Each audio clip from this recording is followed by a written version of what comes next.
Do you have a sewing machine that you need to rewire? Hi, I'm Richard with Sewing Machine Tips and Tricks, and I'm going to go over the basics of rewiring a vintage sewing machine. This happens to be a Singer 15. That being said, it can be used as a guide to rewire most any vintage sewing machine. This has a potted motor, so it's not exactly the same, but so far as how the wires go in and attach inside to where the brushes are is somewhat similar. It'll look a little bit different, but overall it'll be the same. Tell me, what sewing machine do you need to rewire? Is it a Singer? Is it a FOF? What brand? Do you know the model number? Tell me in the comments what machine do you need to rewire? Okay, so let's go ahead and get started and start going over this. Okay, so basic safety first.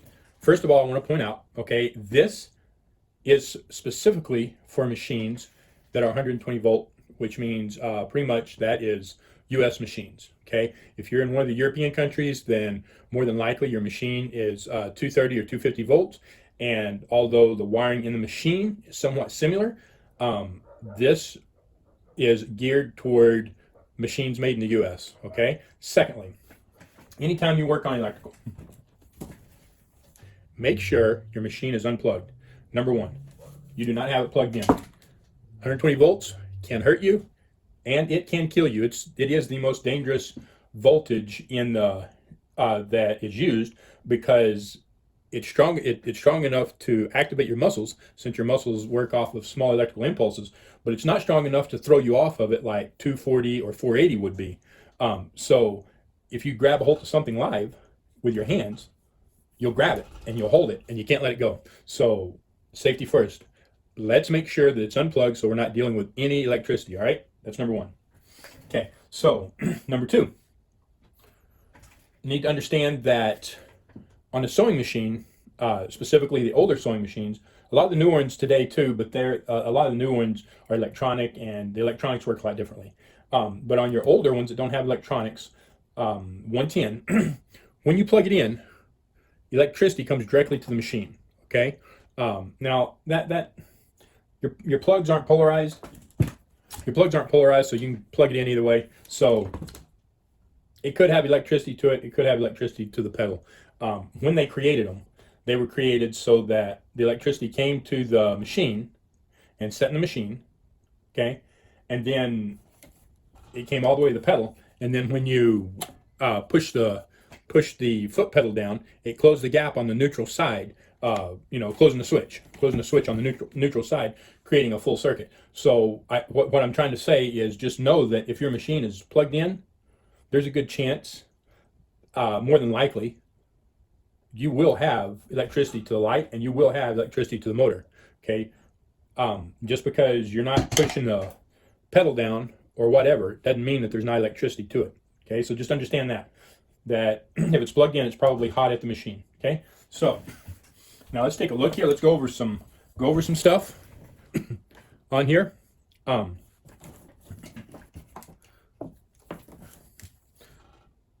First of all, you need to inspect your cords, okay? I want you to see this. Make sure you see it real well. You need to inspect all of your cords very well. You see this? You see that bare wire? You see these old wires, how they crack when you bend them? And then as soon as you bend them, now you've got bare wires. Let's do that again so you can see it happen, okay? So again, you've got bare wires, okay? This kind of stuff needs to be replaced, all right? This wiring needs to be replaced completely. As well, you need to inspect the wire on your motor. As well, you need to inspect the wire on your motor for the same thing. You can see bare wires right here. This is dangerous. This is a fire hazard, okay? This is a fire hazard. This is an electrocution hazard. It's dangerous, okay? If you've got wires that look like this, these old machines like this, the wiring only lasts so long.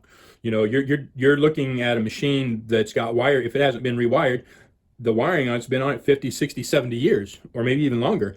And so it's seen lots of it's had a long life. Maybe it's had a lot of different chemicals on it. Maybe it's been in the sunlight a lot, whatever. It's old, it's brittle, it's frail.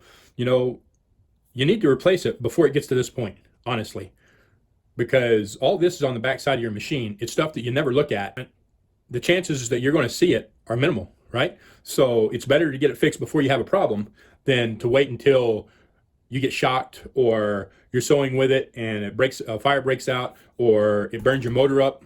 Okay, because having wire like this, if you this wire goes up inside this motor, and it can be bare in there. It can, I mean, it's crazy the possibilities.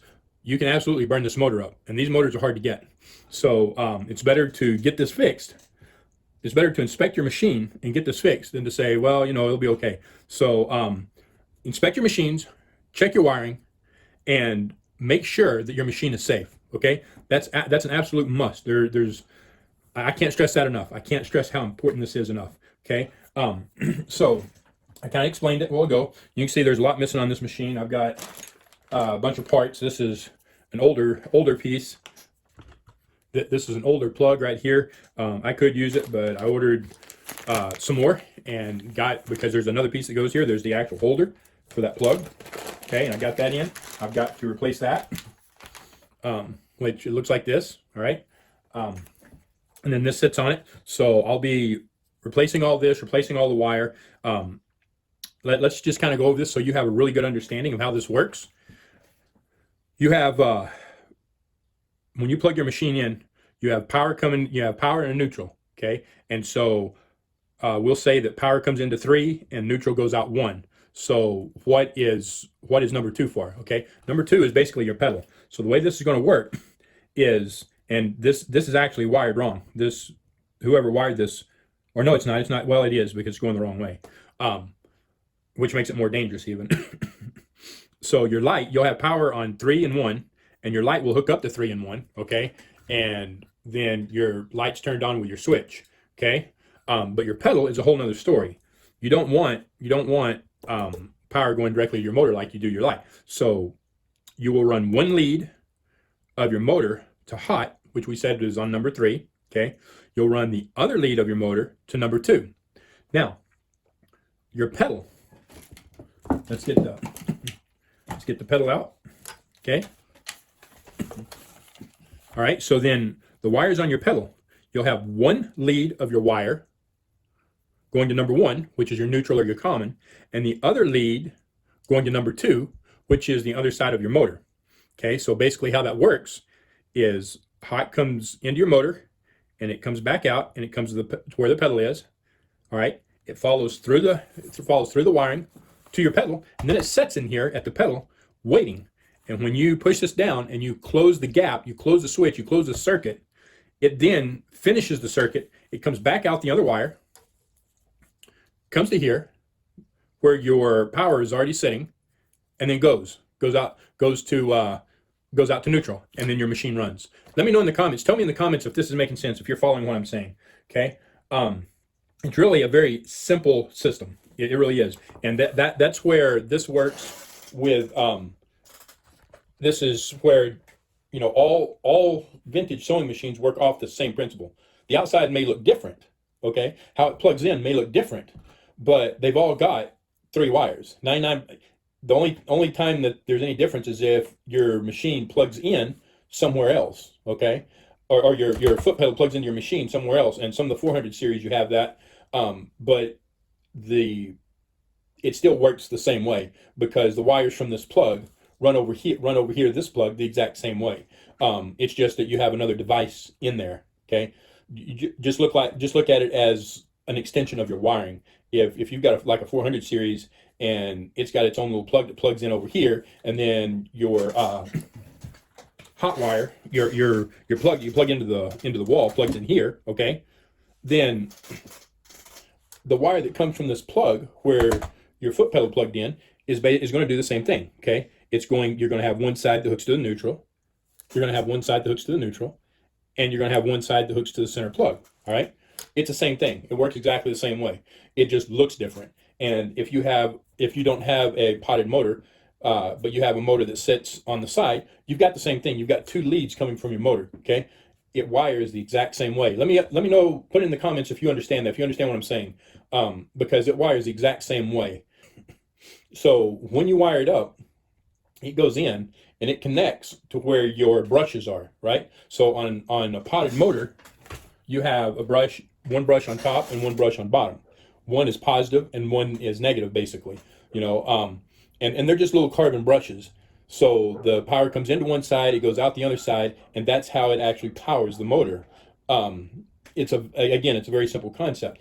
If it's not a powered motor, if it's sitting on the side, then maybe you have access to your brushes from the outside, and maybe you don't. Maybe you have to open the motor completely up. Okay, but it's still all the same thing. You simply open the motor differently. All right.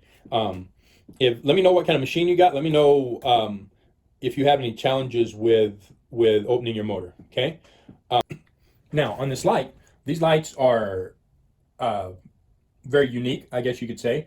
You know, there's three bands that hold them together, and you've got to take these bands off. Then you have a switch in one side as well. You've got one wire that comes in on this side, and it has a little copper spring that makes contact on the back side of the switch. The other wire comes in and comes into the top, and it has a copper spring, and it makes contact on the top side. And so when you turn this like that, when you turn this like that, then you're either finishing the circuit and the electricity goes directly through, okay, or you're opening the circuit so that it stops. Okay, it's a very simple concept, but there's quite a bit to it. And because of the copper, if you have to do any soldering, you have to be really careful that you don't destroy your copper. Destroy the spring in the copper, should I say, because it having a spring to it is very, very, very vital to the operation of the switch. So anyway, let me know what questions you have.